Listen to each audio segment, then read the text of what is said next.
Right, Andy, good morning to you. 3-0 win over Derby. Feels like the good times are back. Yeah, since that terrible Burnley defeat in January, 6 weeks ago, United have played 9 games. They've won 6, they've drawn 3, they're unbeaten. They've had 13 different goal scorers. They've only conceded 2 goals. Bruno Fernandes has made a huge difference. And the mood has lifted. Now, there's always mitigating factors. Beating Tranmere Rovers or Bruges or even Derby County isn't like beating Juventus or Real Madrid. But the mood has been picked up off the floor. The signing of Fernandes has been a huge difference, but there's been real improvements from other players. Luke Shaw had another good game last night. Odion Igalo, he started scoring, and nobody's pretending he's a long-term solution, but he wasn't brought in for that. He was brought in because Marcus Rashford was injured, and things are looking better. Other teams are failing, other rivals for this Champions League spot, and I almost feel fraudulent saying that Manchester United should be pushing for a Champions League spot like it's a big deal, because that should be the minimum requirement for Manchester United. But the team are where they are. It was pretty disastrous in January when they lost 4 games. There's a small matter of the Manchester derby on Sunday.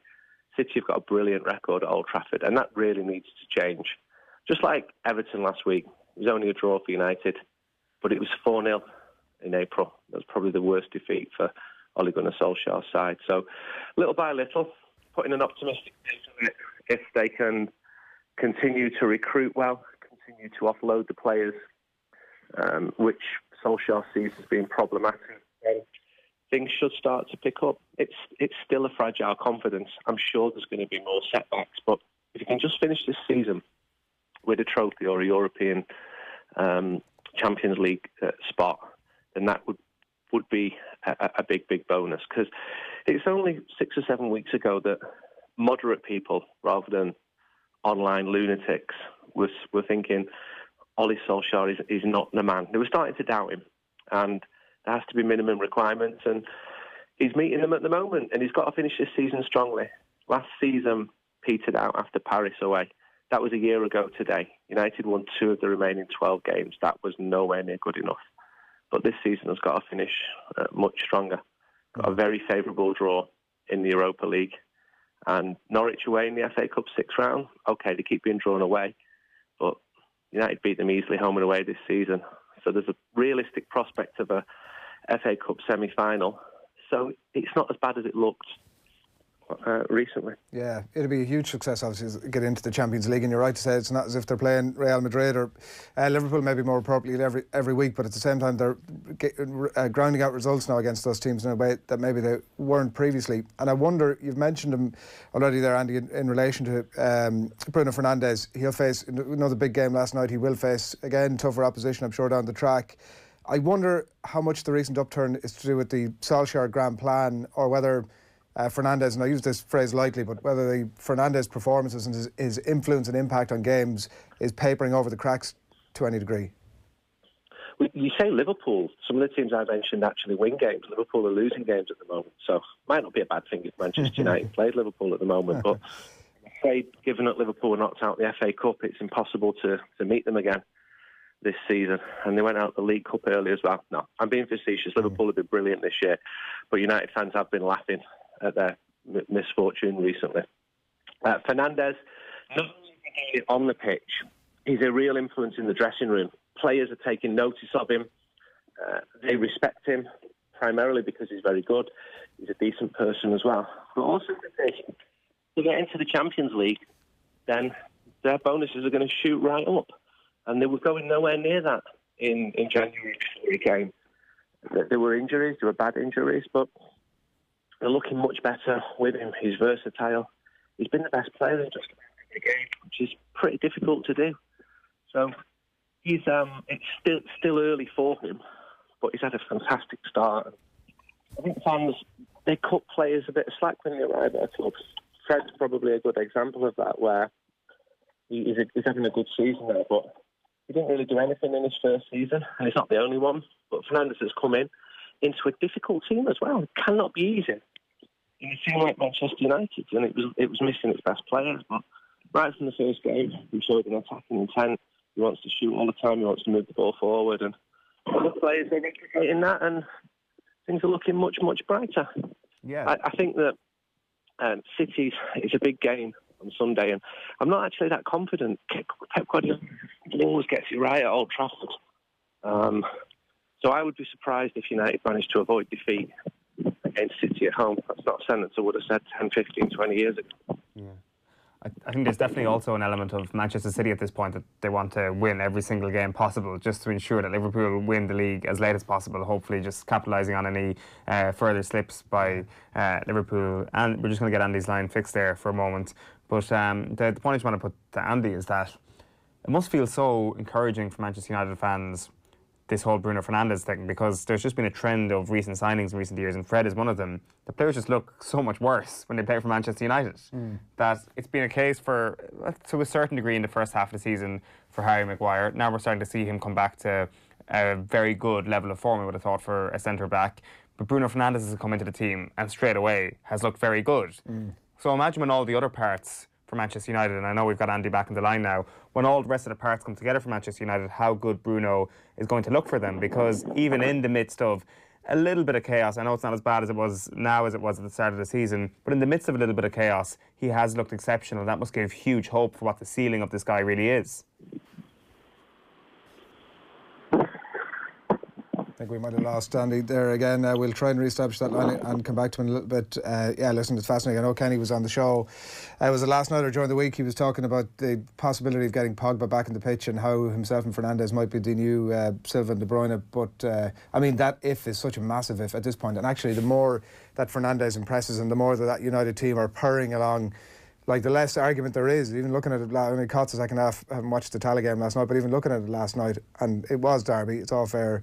But, like, bringing that guy back into the team who is an uncertain influence at best, like, there's a case that United are now coping perfectly well without him. They can push on and actually get Champions League football. Just get rid of him. Like, Kenny was making the point yesterday that, you know, getting Pogba back in would actually allow you to have Pogba and Bruno Fernandes together in advanced midfield roles. Right. And that is as good as anything you'll find around the Premier League or around Europe in those two positions. We'll put that to Andy. We've just been debating there. Kenny Cunningham was on us during the week, Andy, and he was talking about the opportunity, let's call it, to get Pogba back in the team and the combination that himself and Bruno Fernandes might offer in that Silva De Bruyne type mould. It's a big if, obviously, but could be one of the most fearsome midfields in the country. It could, and I'd love it to happen. A lot of United fans have completely given up on Pogba. He wants to leave the club. There are deep suspicions that his reluctance to play is being over-egged, and people expect him to leave in the summer. And I still think he's the most talented player at the football club. He's the one with the best feet. It's all right. Extolling the virtues of Scott McTominay, is a very good player. Fred's a decent player, but Pogba's a bona fide world-class player. And this has been a really bad season for him because of injury.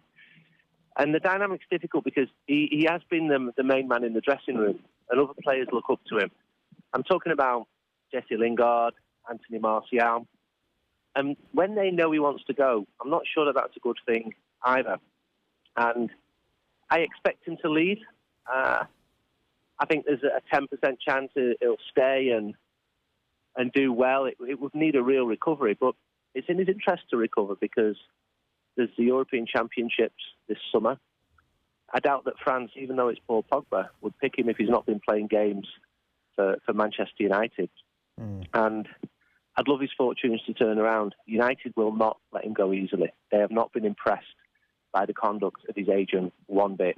They do not want to make it easy for him to leave the club. And while they might not get the stratospheric numbers talked about a year or two ago, it was 150 million, they would be extremely reluctant to let him leave for a loss. I'd love Paul Pogba to be thinking now, there's actually real potential in this team. Bring another player or two in the summer and they could be challenging. And Pogba could be a main part of that. He was a top scorer last year. He's versatile. But where does he play now? The role which Fernandes is now making his own, the Paul Scholes role, if you like, people are quite comfortable with him staying there, and they're not really uncomfortable with Pogba leaving. Yeah, they've almost got the perfect opportunity now as well, that things are going well on the pitch, to get rid of Pogba, which they probably might be well advised to grasp. We'll see how it plays out over the next few months. Wayne Rooney obviously almost had, I would probably imagine, the entire stadium at that stage on their feet last night with that free kick that came close at the end, incredibly well tipped over. How much competition is there now for that number one? Is there a genuine competition for the number one jersey, Andy, do you feel, or is it still De Gea's? Well, I had a good chat with Eric Steele on Monday, the former goalkeeping coach, and he knows far more about goalkeepers than I do. And he made the point that Dean Henderson is doing very well at Manchester United, and he would offer a genuine challenge for David De Gea, which he needs. He said that Romero was brought in as a number 2, and he's filled that role perfectly. And when he's been called up, he's played well, and he's been solid. There's a couple of very talented young players. I spoke to one. I went to see him a few weeks ago. Kieran O'Hara, plays for the Republic of Ireland, as I'm sure you know. Really nice lad, doing well at Burton in the third tier, but he's not ready yet. I think he'd admit that for the first team.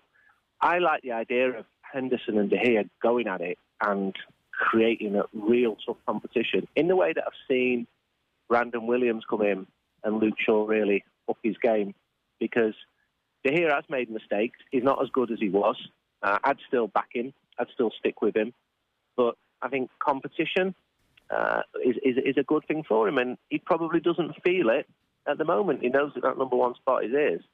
But if Dean Henderson came in, now Dean Henderson's going to want to play football, and if you can offer them Champions League football as well, and Henderson and De Gea can be going at it, that's a perfect situation. But it's also a difficult one to bring together, because Henderson is now Premier League proven, and he's playing for a team that might be in Europe themselves next season, and where is the undisputed number one? Yeah, this derby on Sunday, Andy, probably couldn't have come at a better time for Manchester United. Obviously, it's at Old Trafford as well. What are your thoughts on it? My thoughts, unfortunately, are I'm sick of seeing Manchester City come to Old Trafford and tactically outwit and outplay and beat Manchester United. I almost wish the game was away, where United have got a far better record. It's got to change, but man for man, I still think City have got a better team than United. And Guardiola, he's a brilliant tactician. I'd love to say to him if I saw him, if you're so good, why don't you play Ederson as a false 9? Back him up with Bravo. Play yourself, because he's a great player, Guardiola. Bring Brian Kidd in as centre forward. Let's see if he can pull that one off. And if you can do that, then you are truly the master. Having go at the game, I think United have got to avoid defeat. And the way that they tend to do that is by countering, like they did at Manchester City away, by getting players in who just run and chase every ball. But they have got that creative spark now. With Fernandes, he's an absolute threat.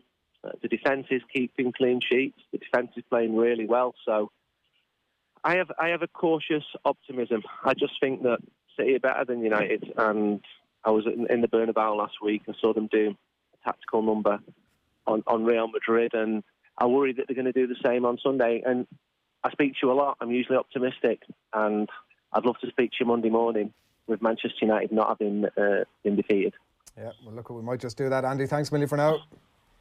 Thank you. Andy Mitten, their editor with United. We stand, it is 8th. What's going to happen? I mean, outside if they put Brian Kidd up front. Well, I'm just looking forward to the battle of the two best left-backs in world football, Luke Shaw against Gabriel Jesus. It's going to be an intriguing tie. It's interesting that he says that he could do a similar number in Manchester United. It wouldn't be the most ridiculous thing in the world, considering United have had success against the top teams because they're good on the counter, when a lesser team has tended to sit back and put on a so-called defensive masterclass. Manchester United have often struggled this season, so another defensive masterclass from Pep Guardiola, could that be in the offing?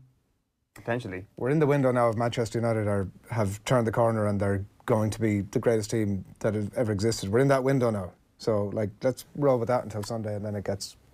Oh, sorry, you mean the temporary corner that we keep turning? Yeah. They will turn the corner for real at some point in the next 24 months. So could this be the real corner? Absolutely. Is what we need to ask ourselves. Where did it all go right, and where do we go from here? Where did it all go right for Manchester United team? A reminder as well that Sunday and after the ball we're going to have live and exclusive radio commentary of that Manchester derby. Stephen Doyle and Brian Kerr in the commentary box from Old Trafford. Kick off there at 4:30. We'll have plenty and the best of the build up as well. Nathan and Gary Breen, by the way, are going to be over at Stamford Bridge from 2 o'clock. Chelsea against Everton, also live on Sundays off the ball.